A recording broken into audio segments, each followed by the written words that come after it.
ओम शांति।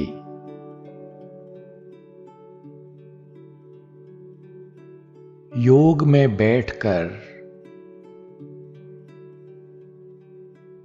अपने सामने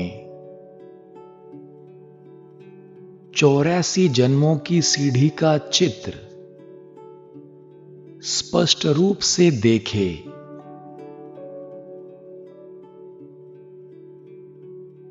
और अपनी इस लंबी यात्रा को स्मृति में लाते हुए रूहानी मौज का अनुभव करें।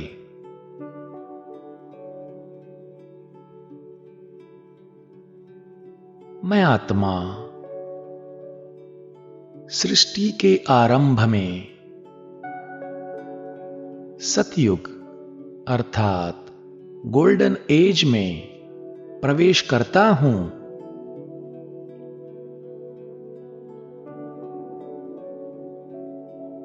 मैं आत्मा अपनी संपूर्ण सत्वप्रधान अवस्था में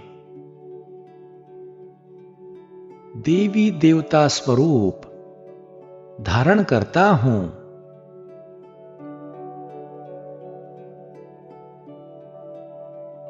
सतयुग में मैं आत्मा सूर्यवंशी हूं।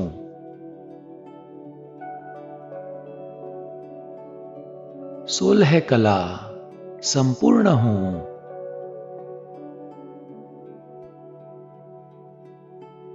मेरा देवता घराना है।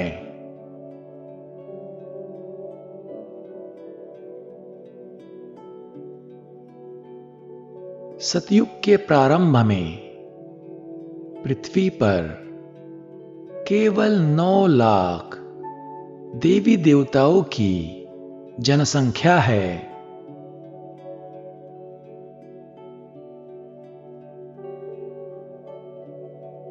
रहने को स्वर्णिम महल है। चारों ओर प्राकृतिक सौंदर्य, विशाल बगीचे, हरियाली और समृद्धि है।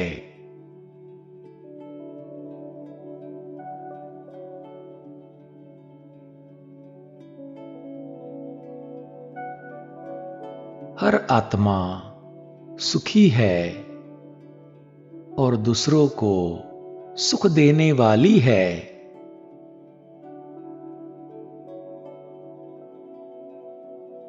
यहां दुख और वैर भाव का नाम निशान भी नहीं।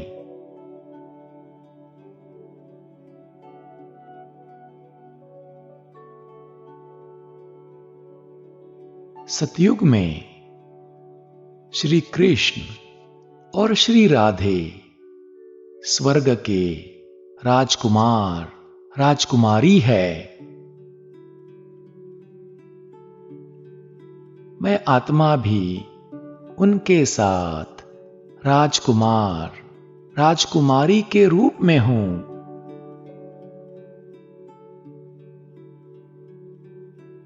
श्री कृष्ण और श्री राधे का राज्याभिषेक होकर फिर वे श्री लक्ष्मी श्री नारायण बनते हैं।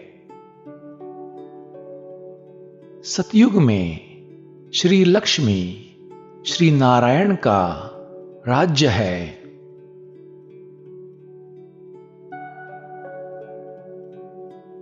100% पवित्रता, सुख, शांति और संपन्नता है।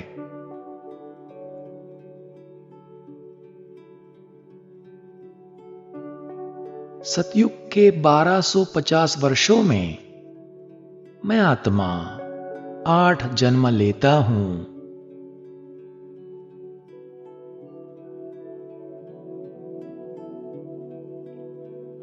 अब समय की गति के साथ सतयुग समाप्त हो रहा है।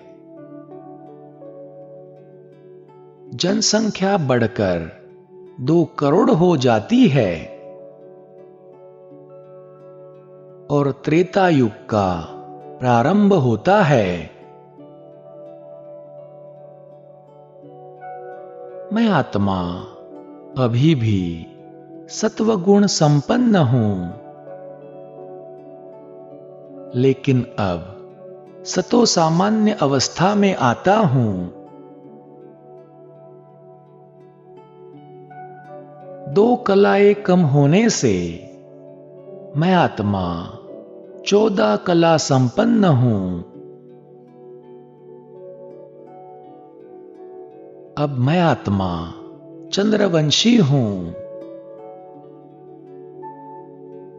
मेरा क्षत्रिय घराना है। त्रेता युग में श्री राम और श्री सीता का राज्य है।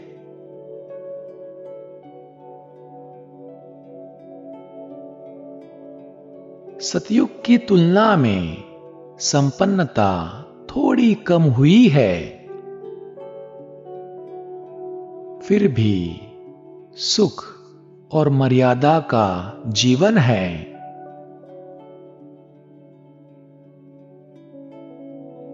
त्रेता के 1250 वर्षों में मैं आत्मा 12 जन्म लेता हूं। त्रेता के अंत तक जनसंख्या 33 करोड़ हो जाती है। अब द्वापर युग की शुरुआत होती है। आत्मा में विकार रूपी रावण का प्रवेश हो जाता है। आत्मा देह अभिमानी बन जाती है।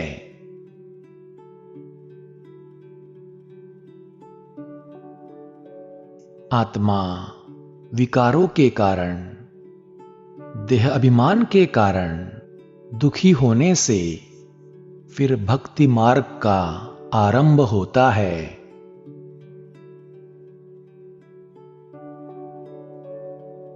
प्रारंभ में निराकार परम ज्योति स्वरूप शिव परमात्मा की अव्यभिचारी भक्ति होती है।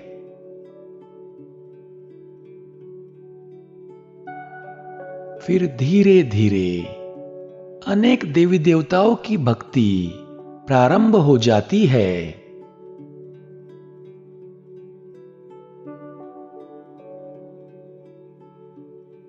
अनेक मंदिरों का निर्माण होता है।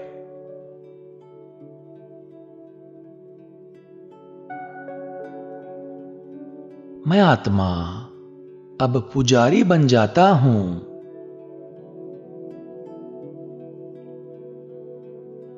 मेरी केवल 8 कलाएं शेष रहती है।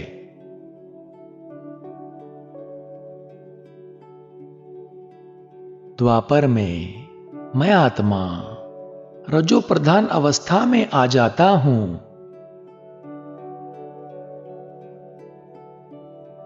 मैं वैश्य वर्ण में आता हूं।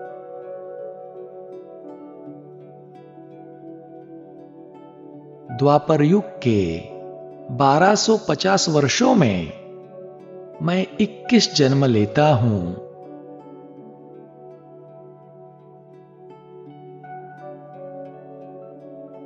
अब कलयुग का प्रारंभ हो चुका है।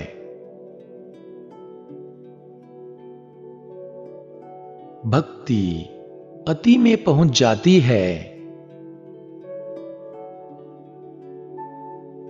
देवी देवताओं के पुजारी भी पतित बन जाते हैं।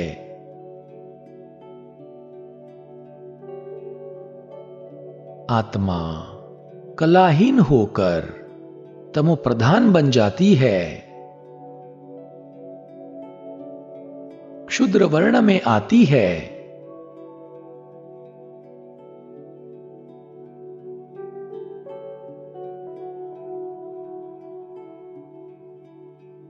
मनुष्य आत्माएं तत्वों की पूजा करने लगती है।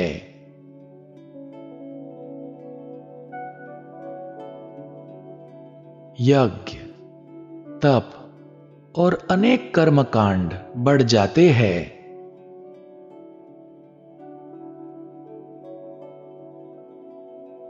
अत्याचार, पाप, हिंसा बढ़ने लगती है।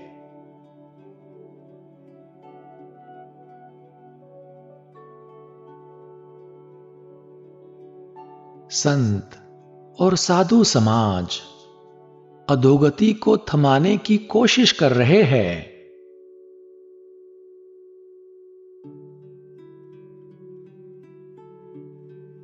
शांति सम्मेलनों द्वारा शांति स्थापित करने का प्रयास भी किया जा रहा है, लेकिन विश्व में अशांति और दुख बढ़ता ही जाता है।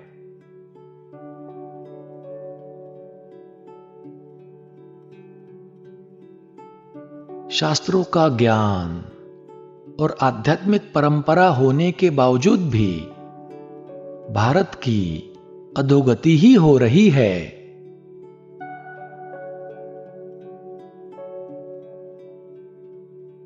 जो भारत सतयुग में विश्व का सबसे संपन्न देश था, कलयुग के अंत तक अत्यंत गरीब बन जाता है।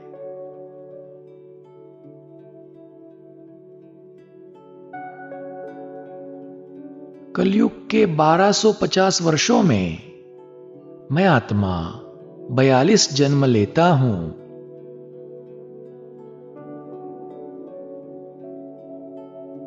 अब कलयुग का अंतिम समय आ चुका है।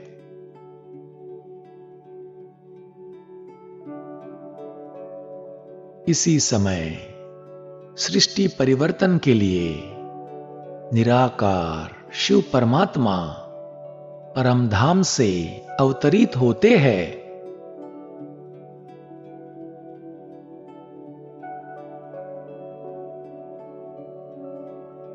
पुरुषोत्तम संगम युग की शुरुआत होती है।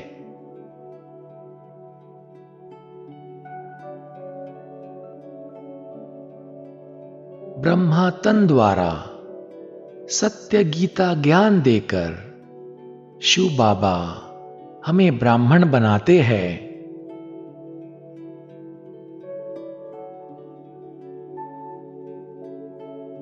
अब मेरा यह अंतिम जन्म है।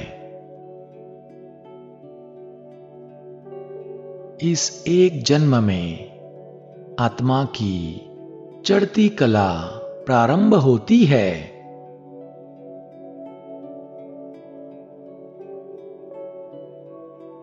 पुरानी पतित दुनिया का विनाश समीप है। गृहयुद्ध, दंगे, मारकाट, युद्ध, परमाणु बम और भारी विनाश।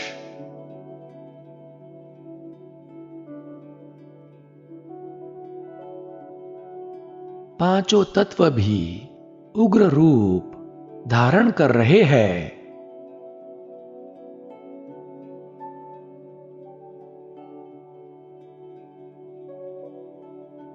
भूकंप, बाढ़, चक्रवात, ग्लोबल वार्मिंग। प्रकृति भी परिवर्तन की तैयारी में है।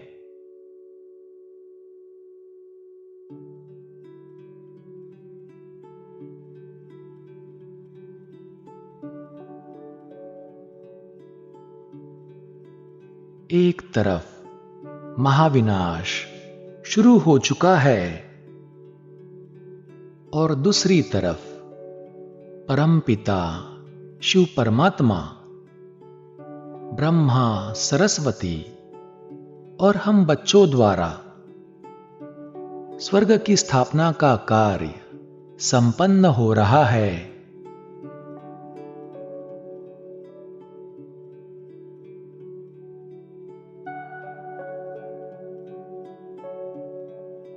हम ईश्वरीय ब्राह्मण आत्माएं शिव परमात्मा से प्रीत बुद्धि बन माया रावण पर विजय प्राप्त करते हैं।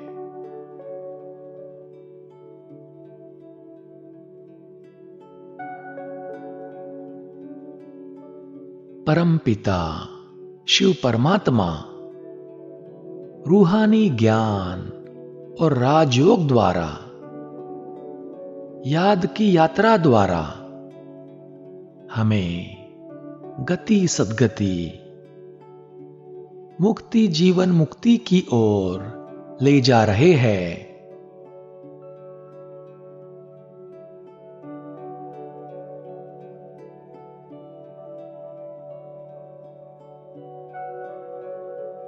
चौरासी जन्मों की यात्रा पूरी हुई।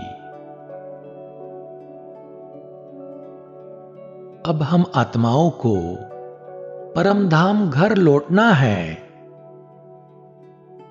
और फिर से स्वर्ग में अपने राज्य में आना है।